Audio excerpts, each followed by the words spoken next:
دوسری آیت کے اندر ارشاد فرمایا وَأَتِمُّوا الْحَجَّ وَالْعُمْرَةَ لِلَّهِ، حج کرو اور عمرہ کرو اللہ کے لیے پورا کرو۔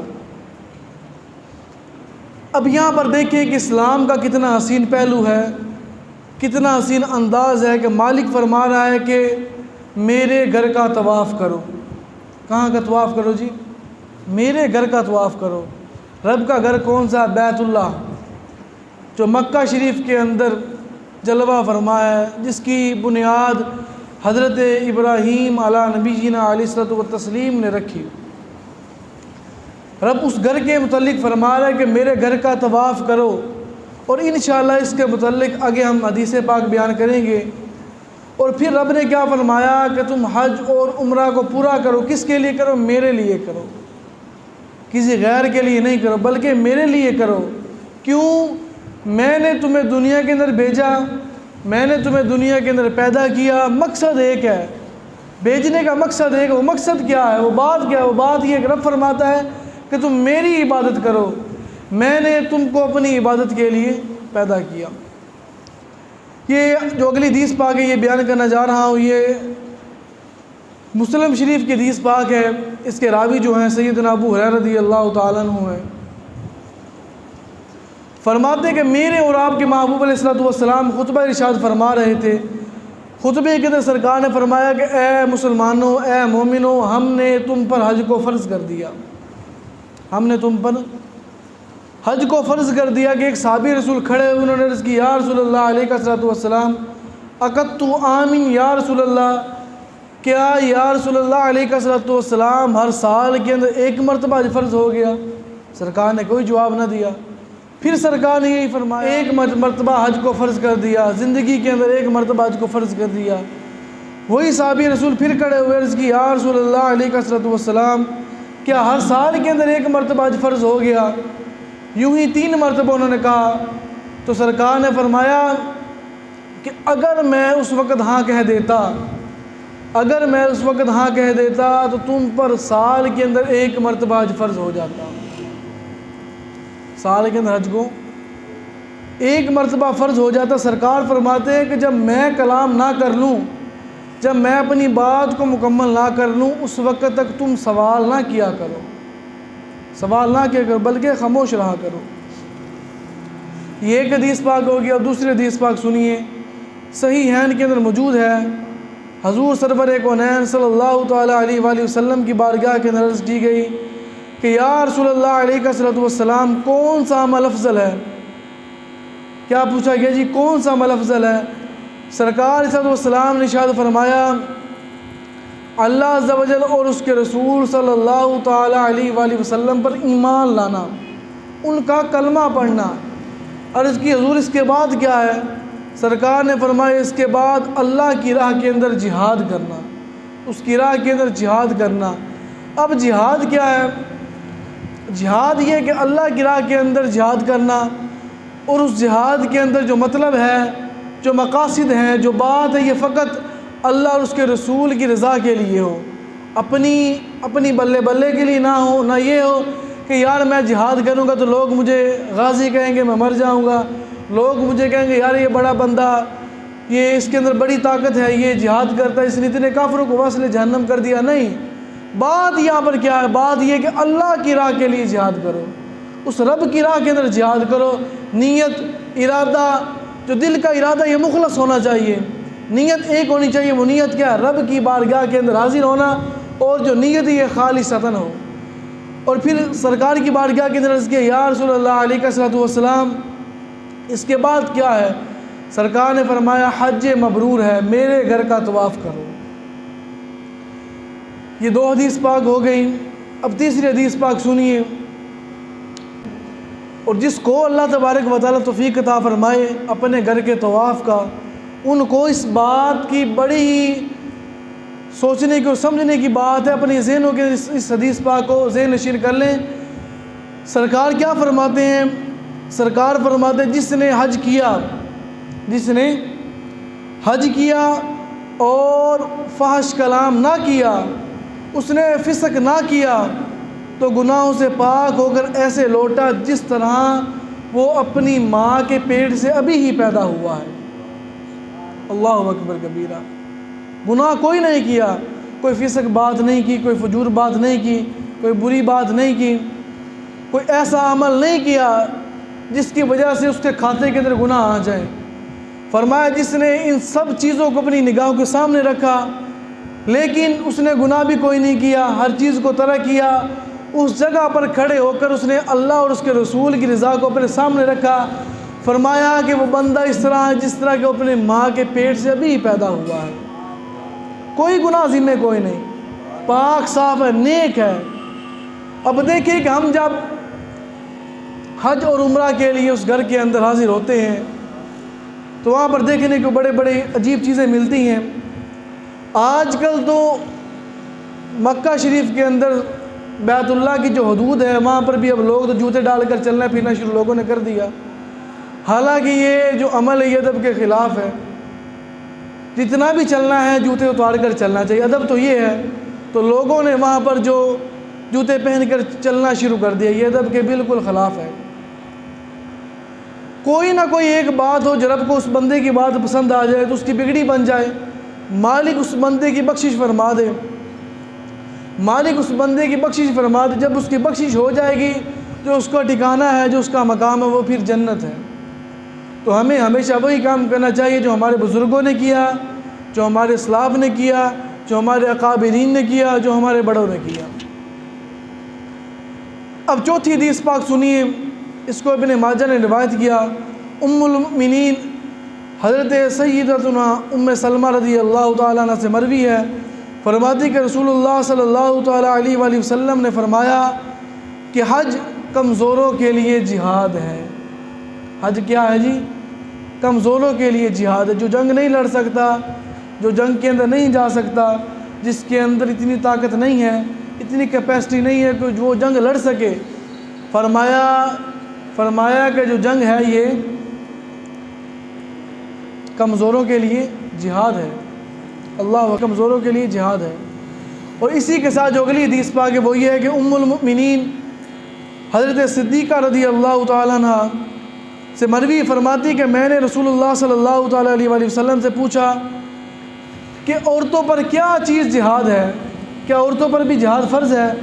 سرکار نے فرمایا ہاں، عورتوں کے لیے جو جہاد فرض ہے وہ یہ ہے کہ وہ اللہ رب العزت کے گھر کا طواف کریں، اس کے گھر کا طواف کریں، یہی اس کے لیے جہاد ہے۔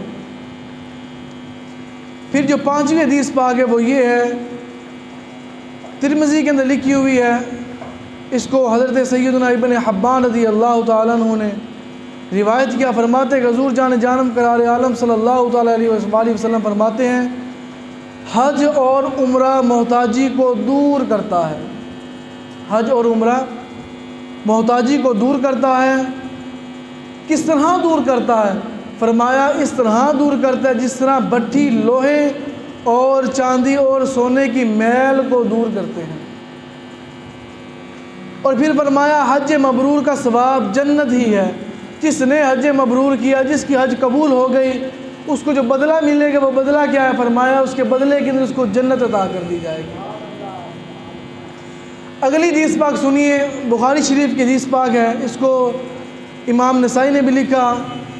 فرماتے ہیں کہ حضرت سیدنا ابن عباس رضی اللہ تعالیٰ عنہ فرماتے ہیں کہ حضور سرور کونین صلی اللہ تعالیٰ علیہ وآلہ وسلم نے فرمایا یہ جملے بڑے قابل غور ہیں، یہ جملے، ان جملوں کو اپنے دل کے اندر جگہ دیجئے گا۔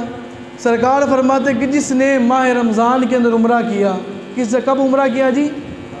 ماہ رمضان کے اندر عمرہ کیا۔ سرکار فرماتے ہیں کہ وہ اس طرح ہے جس طرح اس نے میرے ساتھ حج کیا۔ وہ کس طرح ہے جی؟ جس طرح اس نے میرے ساتھ حج کیا۔ اور یہ بات بڑی یقین ہے، وہ بندے کتنے خوش نصیب ہیں جو رمضان المبارک کے اندر عمرہ کرتے ہیں، جو رمضان المبارک کے اندر اس کے گھر کا طواف کرتے ہیں۔ سرکار نے فرمایا جس نے رمضان کے اندر عمرہ کیا وہ اس طرح کہ جس طرح اس نے حج کو ادا فرمایا۔ اللہ اکبر کبیرہ۔ تو مالک کریم ہم سب کو بھی توفیق عطا فرمائے اپنے پیارے حبیب علیہ الصلوۃ والسلام کی روز اقدس کی زیارت کرنے کی اور اللہ تبارک و تعالیٰ اپنے گھر کا طواف کرنے کی۔ آمین۔ اور اگلی حدیث کو امام مسلم نے لکھا، فرماتے ہیں کہ حضور سرور کونین علیہ الصلوۃ والسلام ارشاد فرماتے ہیں، حاجی اپنے گھر والوں میں سے 400 بندوں کی مغفرت فرماتا ہے۔ کتنے بندوں کی جی؟ 400 بندوں کی شفاعت کرتا ہے۔ کون کرتا ہے؟ جو حاجی کرتا ہے۔ حاجی بھی کون سا؟ جس کی حج قبول ہو گئی ہو، جس کی حج اللہ تبارک و تعالیٰ نے قبول فرما لی ہو، اور گناہوں سے ایسے نکال دیا جاتا ہے جس طرح کہ وہ ماں کے پیٹ سے ابھی نکلا ہو، اس نے ابھی ہی ماں کے پیٹ سے، پیدائش کا جو وقت ہوتا ہے جب بندہ اپنی ماں کے پیٹ سے نکلتا ہے، اس وقت کا فرمایا کہ وہ اس طرح ہے جس طرح کہ وہ ابھی اپنی ماں کے پیٹ سے نکلا ہو۔ اور قربان جائیے کہ اللہ تبارک و تعالیٰ نے اپنے بندوں کے لیے قدم قدم پر آسانیاں پیدا کر دی۔ فرمایا فلاں کام کرو گے تمہاری ہم بخشش کر دیں گے، فلاں کام کرو گے ہم تمہیں جنت کا ٹکٹ ادا کر دیں گے۔ اب اگلی جو حدیث پاک ہے اس کو حاکم نے لکھا اپنی مستدرک کے اندر، فرماتے کہ رسول اللہ صلی اللہ تعالیٰ علیہ وآلہ وسلم نے فرمایا، جو مکہ سے پیدل حج کے لیے نکلا یہاں تک کہ وہ واپس مکہ آ گیا، اس کے لیے ہر قدم پر 700 نیکیاں حرم شریف کی نیکیوں کی مثل ہے۔ حرم شریف کی ایک نیکی کتنی ہے؟ فرمایا حرم شریف کی ایک نیکی 1,00,000 نیکی کے برابر ہے۔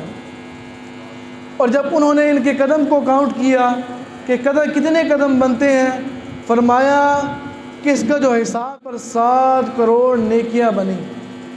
کتنی نیکیاں بنی جی؟ 7 کروڑ نیکیاں بنی۔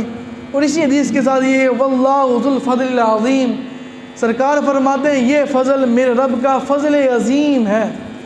کیا فضل ہے جی؟ فضل عظیم ہے۔